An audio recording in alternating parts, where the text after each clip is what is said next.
Welcome to Island Ripple. I am Vanetta. We are here at Chef Robbie's in Rodney Bay, and it gives me great pleasure and it's an honor to be sitting. I like to say that my guest is of musical royalty a little bit.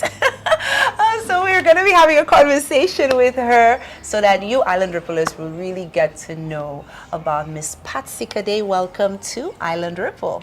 Thank you, Vanetta. Thanks for having me. And I'll tell you, I've been watching Island Ripple. I've been following, and I've been seeing a lot of you. Great. And I think it's wonderful to meet you in person. Oh, thank you very much.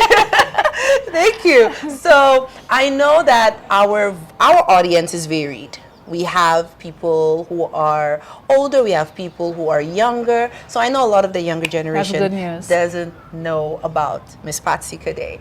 But I just got to know that her music, I actually was hearing her music growing up, which is like, oh my goodness, that's Miss Cadet. So please let us know, tell us about, singing and music for you. Tell us a little bit about how you started and how did that progress? Okay. As briefly as we can, because I know it's a lot. Well, yes, there is a lot. Yeah. So, how did I start? I started from the back, if you want to put it that way, because everybody now is looking to give back. Yes. I did that, which got me started. Wonderful. Right. Okay. I was a ranger and at SJC, and we often had shows to raise funds for folks who were in need, right? And I got a lot of exposure from that because of our audience. Yes. It's mainly parents coming to school, but they're involved in this organization and that and so on. So from what I put out at those shows gains me a lot of footage for the future, right? Yes, we did a lot of work, like personally, I had to do stuff like go to the prisons and have a chat with the prisoners and give them some kind of word of encouragement. I did that with the hospital, where I went to the wards and assist the nurses in washing up this patient and that. I went to the Marion home. In fact, the Marion home, we had shows on all the time to raise funds for the Marion home.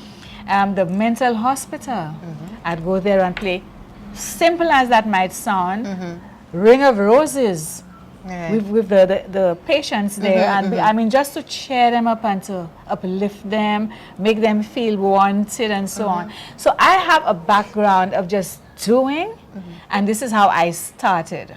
Great. Okay, so going back to the JCs and people in the audience, not on leaving school, even while at school, they would want me to come out and perform at the various fundraisers that they would have. And the thing, like I always talk about, is that one would have to write to the principal of the school, then Sister Anna, to get permission for me to come out and perform.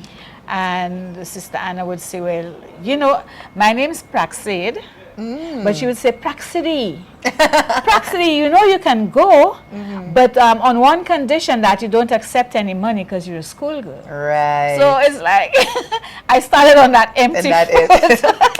So anyway, it was a joy, and they pushed me a lot.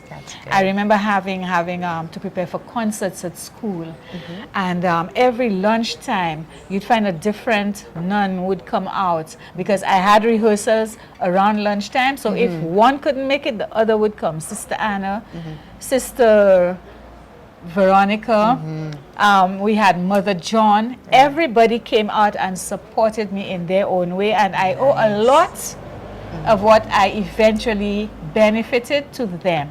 Wonderful. Yes. So after school, so that was school, right? That was after school. St. Joseph's Convent. I'm a former SGCS, so Good. Convent girls right now. Great. So after school, like after you left school, was it that the time when things started to open up? Yes. Yeah. It continued with the JCs. Then we used to have Carnival Queen shows at the Banana Shed. You're right. Well, there would not be a Carnival Queen show without me being on stage. And actually, that's how I made my debut. Because it was 66 that I was asked to take part in the carnival pageant. Ah, okay. If you were sent to look for somebody shy, you would come to look for But me. you I had asked. sleepless nights trying to figure, so I have to be in a bathing suit. Yeah. And, I mean, no sane talking because I had my boyfriend and what have you, although in those days having a boyfriend was not like frivolous, right? Yeah. But I had to think of that, and I went to the person who asked me and said, you know, I prefer to sing, you know, rather than do the pageant. Do the pageant, Yes, yeah, and that was the day. Ah. I can even remember what I sang. We had Neil Diamond coming out with a reggae song, and it was called Reggae Strut. So I sang Reggae Strut, and I sang Kukuru Kuku. I learned Kukuru Kuku by ear, so if somebody Spanish came out and said to me, that's not Spanish, I would be very polite to them. Right, right. but that was the glory, you know. So it started from there, and it went on, and we had our little groups, and we put on shows. I'll not go much into that, but we put on shows, Right. and everybody somehow came out well from that. And then Emil Ford came to St. Lucia. While I was working, I worked at a local bank, and he came there, and he's in town, and he wants to do this and he wants to do that. At that point, we already had a little group going. Right. So he took us, I left the bank and I went to Barbados. Wow. Okay. Yes, so that's when this album came out, the one I showed you a little earlier on, and then the rest, you know. The rest is definitely great history, but the rest was history. Yes, the rest is history, but Yeah. then it still continued because the Sand Pebbles of Barbados sent somebody to connect with me. They wanted me to come to Barbados to do some music with them, Right. which I obliged because all of that is development. And I went through a phase in life where right now, the older you get, you know, the more you'd sit down and think before you move. But I moved, Yes, you know. yeah. Barbados, yeah, sure, I'm coming. You're coming, yeah. I went to Barbados, and we got into this heavy duty entertainment situation, you know. And having been there with Emil Ford, I knew the runs of, we take entertainment for a joke here. You know, everybody wants to do everything in their own time. You were up in the morning, going to the studio, doing your stuff, a short break, Yes. maybe you have time to eat a hamburger, then you continue, and it went like that. So I had the drilling from being with Emil Ford. We called Right. ourselves the showmates then. Emil Ford actually was the son of Mrs. Sweetnam, Marge Sweetnam, who was the mother also of David Sweetnam for Colton's Enterprise. And he had been in Europe for a long time, and then he decided to come home because he wanted to start up a studio, Okay. right? And he wanted to round up his people. Right. So I happened to be his people. One of these people. So our band went in, and we learned a lot from Emil. You know, we learned a great deal from him. And so this album, Love in Visual Stereo, was born. Love in Visual Stereo. Nice. And we had some very interesting songs there. The majority of them were covers. But I mean, naturally, it's like I have a thing where I say that even if you're doing a song that somebody else did, you don't have to do it exactly how they did it. Yeah, correct. So yeah, the album is unique in itself, even if they were covers. Right. And that's where Just Loving You and My Love Forgive Me came from, when the Sand Pebbles of Barbados, a very nice young group, almost like the replica of the Merry Men, because in the Sand Pebbles you have Brothers of the Merry Men and so on there. Right. But it was headed by Norman Barrow. Yes. So we had a nice little group there. It was their group, and I was like featuring kind of thing. But we came out with some very lovely songs like Keep On Doing What You're Doing, Bad Situation. Yeah. And this song was written by a Barbadian by the name of Sashmo. Okay. Right. We still talk. I still talk to most of the guys on. Oh, that's good. Yes, that's on great. That's Facebook. great. And yeah, so we came out with those songs. I had about maybe 4 or 5 spooge songs, and then we have the slow songs, which I had something which I always refer to as a waste, because I had Bad Situation and I had Just Loving You on one record, Right. which went like 16 weeks at #1 around the Caribbean. Wonderful. Right. Wow. And it's like, just imagine if they were separate. Yes, know, yeah, so- yeah, that is true. This is why I call it a waste, but Yeah, it yeah. was a wonderful thing to have happened. I still listen out, and you hardly find somebody going 16 weeks at #1. So that's my Patsy. Yes. Definitely. yeah. So there were wonderful moments, wonderful memories, and so on. So it comes from there, and then eventually the touring started. There Okay. was a lot of.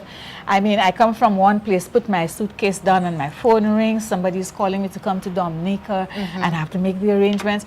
And I had no manager; I was doing it all by myself. Oh, okay. All So right. it was like, and then I had to take care of my mom, who was suffering from a stroke, the effects of a stroke. So I was just juggling my time and myself and so on. But it happened, you know, and That yeah. sounds like the you know what we see on television now. Yes. But it happened back then. Right. Before then. Yes. And just to think that, you know, Patsy Cadet, a Saint Lucian, daughter of the soil, Yes. actually going through and doing those things and touring. So how many different places did you Oh my did you go goodness. to? So many, too many to count. Yes, we did a lot of the Caribbean. The last real big tour I had was going to America and Canada to promote tourism, Nice. right? So I think we did 9 states in all, and then we repeated some of them. Right. Okay, so that is one set, and for the Caribbean, I went to everywhere but Trinidad. I passed through Trinidad to go to Guyana for Expo. I did Expo in Grenada, and Barbados, Antigua, St. Vincent. Yeah. I mean, you call it, and we went there. Wonderful. Yes, and there are places we'd like to go to, but time didn't permit because at I that got in the way of, like, in the family way. Okay. Because I got married, and that sort of, you know, it's something that I would like to tell the younger folks. Yes. That take your time. If it's an error, I may want to pass it on. Yeah, yeah, Take yeah. your time and develop yourself to your full potential before you interfere with that. Yes, yeah. That yeah. momentum. I think I interfered with that momentum. But I mean, for a beautiful reason. Yes, you know? yes, yes. I've got beautiful kids and sort of thing. So it is just as good as having had records. Yeah. I remember one day walking through town with my second son. I had to do some shopping, but I had to carry him with me. And Right, so on. right. And somebody says to me, Patsy, when is the next record? When are you giving me another record? Ah. I said, here it is. Because to me, that's how I felt. Yes, you know, yeah. it was a great job having my kids and so. Okay. So yeah, yeah, we did a lot of moving around. well, And that sounds like out of this world, I would say. It was.